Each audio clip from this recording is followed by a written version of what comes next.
भी फैसले होंगे बड़े, उसमें पाकिस्तान नज़रअंदाज नहीं हो सकता। अच्छा, अब पाकिस्तान जो है उसमें आप ये देखें कि ये जो तनाव पाकिस्तान का और भारत का बढ़ रहा है, और जो वज़ीर आज़म पाकिस्तान की तरफ से बात हुई कि जी आप, जब उन्होंने हलफ उठाना था तो उन्होंने कहा कि बहुत से मेहमान बुलाए, क्रिकेटर्स थे, वहाँ से शुरू करें ना, मोदी ने मना कर दिया। जी। उसके बाद ये हुआ कि वो बढ़ता गया तनाव, बढ़ते बढ़ते ये हुआ कि वो कश्मीर के अंदर जो है वो, उसके बाद फिर 5 अगस्त हो गया। 5 अगस्त हुआ और वो दिन है और आज का दिन है। फिर उसके बाद दोहरी शहरियत, वो और हंगामे शुरू हो गए भारत के अंदर, साथ ही कोरोना वायरस आ गया।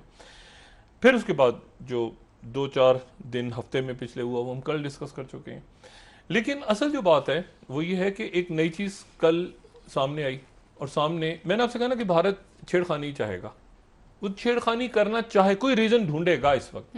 उसकी वजह यह है कि अगर वो नहीं ढूंढता, अगर वो देखें, ये सी पैक जो है चाइना का, ये बहुत अहम है अमेरिका के लिए भी, चाइना के लिए भी, पूरी दुनिया के लिए भी।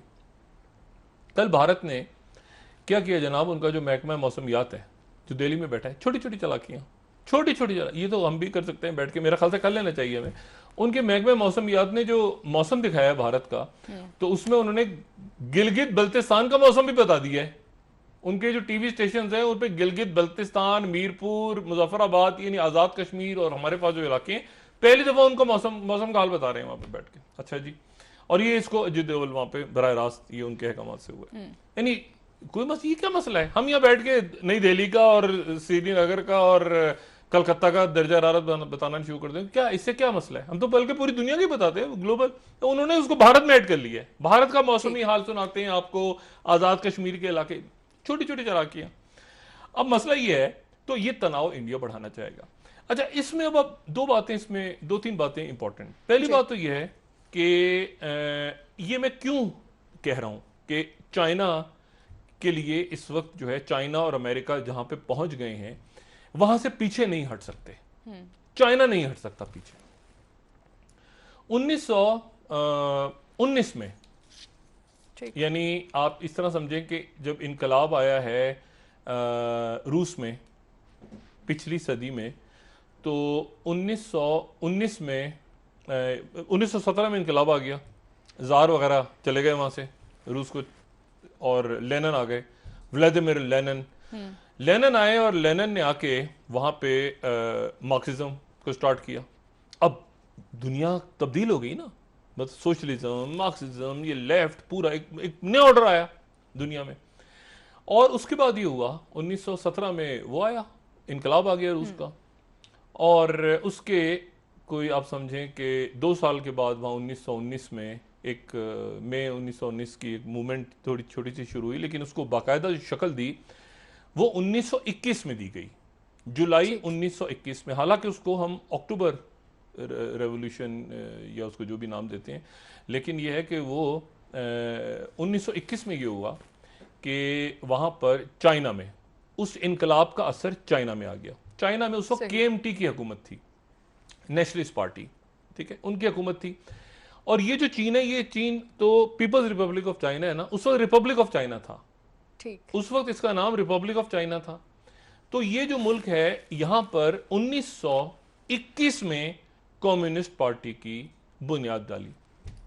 एक कॉन्फ्रेंस हुई जुलाई के अंदर, जुलाई 1921 में, और उसमें दो बड़े नजरियाती किस्म के लोग थे, एक तो द्यूवाइफ चैं और एक लाई दाइजोहो।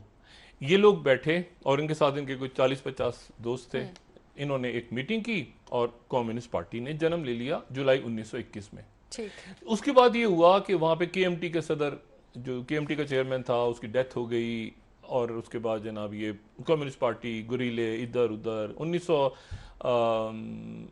ये कोई मेरे ख्याल से 27 में शायद वहाँ पे एक नया नौजवान कमांडर आ गया, उसका नाम था माओ तुंग, ठीक है, माओ, चेयरमैन माओ। उसके बाद वो जनाब एक अंदरूनी तौर पे उनकी एक महाजराई शुरू हो गई। ठीक। चाइना के साथ था उस वक्त अमेरिका, अंदाजा लगाएं, चाइना के इत्तेहादी। साथ अमेरिका था। उस वक्त का जो चीन है, उसके उसका सबसे बड़ा इत्तेहादी अमेरिका है। ठीक। और चीन की दुश्मनी जापान से, जापान जो है ना उसको तंग कर रहा है।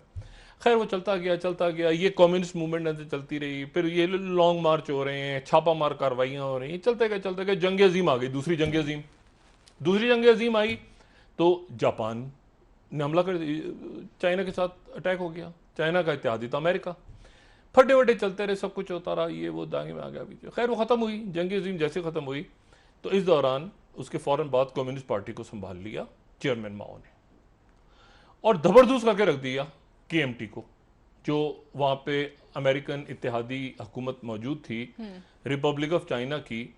और लॉन्ग मार्च, और ये लॉन्ग मार्च वहीं से निकला है ना चाइना का, इस पर और भी बात कभी करेंगे। खैर वो कूट के वो खुश होते थे, इधर ख़त्म हो गया, वो मारा गया, ऐलान करते थे माओ मारा गया, माओ उधर से निकल आता था, उस खेत में से निकल आया, फिर उधर से निकल आया, उधर तो करते करते 1949 में चीन जो है वो आज़ाद हो गया केएमटी से, ठीक। और रिपब्लिक ऑफ चाइना बन गया पीपल्स रिपब्लिक ऑफ चाइना, जो कि आज मौजूद है। और वहां पर सारी पार्टियां खत्म हो गई और एक पार्टी रह गई जिसका नाम था कम्युनिस्ट पार्टी ऑफ चाइना, जिसको चेयरमैन माओ हेड करते हैं। यह वाकया है 1921 की। कम्युनिस्ट पार्टी 1921 में बनती है, 49 में आजादी हासिल करती है। ठीक। अच्छा, अब उसके बाद जिनसे इंस्पायर होकर आजादी हासिल करती है, यानी सोवियत यूनियन से, वो सोवियत यूनियन खत्म हो जाता है 91 में। 1991 में वो सोवियत यूनियन डिसॉल्व हो गया। उसके जो आखिरी सोवियत यूनियन के आखिरी सरबराह थे गोर्बाचोव, मिखाइल गोर्बाचोव, उन्होंने सोवियत यूनियन के खत्म होने का ऐलान कर दिया, और रशिया के पहले सदर आ गए जिनका नाम